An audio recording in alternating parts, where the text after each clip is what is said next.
Le fabuleux Noël des godasses. Elles sont bien vieilles, un peu usées d'avoir été portées par tant de petits pieds. Dans la maison, on les surnomme les godasses, et maman les a rangées tout au fond d'un placard. Délaissées derrière une paire de bottes, elles s'ennuient de plus en plus. « Crois-tu que l'on servira encore un jour ?» demande de droite à gauche. « Peut-être. Arthur, le petit dernier de la maison, a juste l'âge de nous chausser. » Les jours défilent, l'un après l'autre. Un matin pourtant, une lueur éclaire le plafond du placard. Une petite main attrape les chaussures, les soupèse, puis les pose sur le plancher. « Maman, j'ai retrouvé les godasses de Valentine et Antoine, je peux les mettre ?» Et c'est toujours. Arthur applaudit des deux mains et les enfile immédiatement. Ses orteils y trouvent parfaitement leur place. « Je les garde !» crie Arthur à sa mère.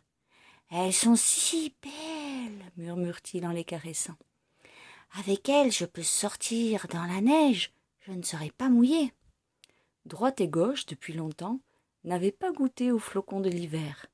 Leurs semelles crissent sur la pellicule givrée, puis s'enfoncent avec plaisir dans la neige.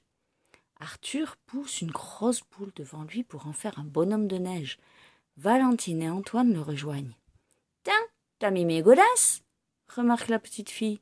« Mais non, c'était les miennes, » constate l'aîné.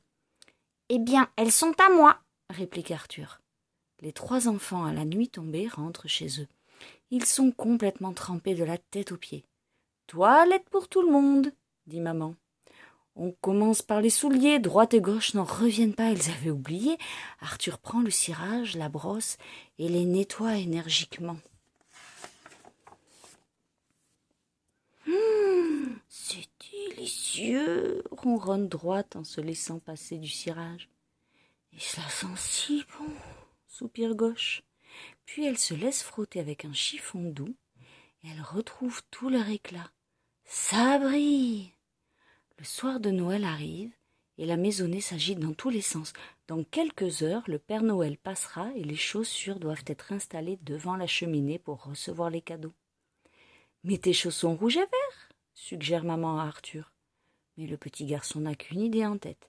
Il veut que les godasses traînent en bonne place devant la cheminée. Droite et gauche n'en croient pas leurs semelles. Elles vont voir le Père Noël. Dans la maison silencieuse, les paires de chaussures somnolent. Un bruit dans la cheminée fait sursauter Gauche. « Hé, Droite, réveille-toi, c'est sûrement lui !» La semelle trépidante et les lacets frétillants, Droite et Gauche se tordent le cou pour apercevoir le Père Noël. Une paire de bottes rouges s'avance dans la pénombre du salon. Bientôt, Droite sent la douceur d'un ours en peluche et Gauche la fraîcheur d'un livre d'images. Et pour elle, une paire de lacets tout neufs. Le Père Noël est déjà reparti, laissant les godasses toutes joyeuses.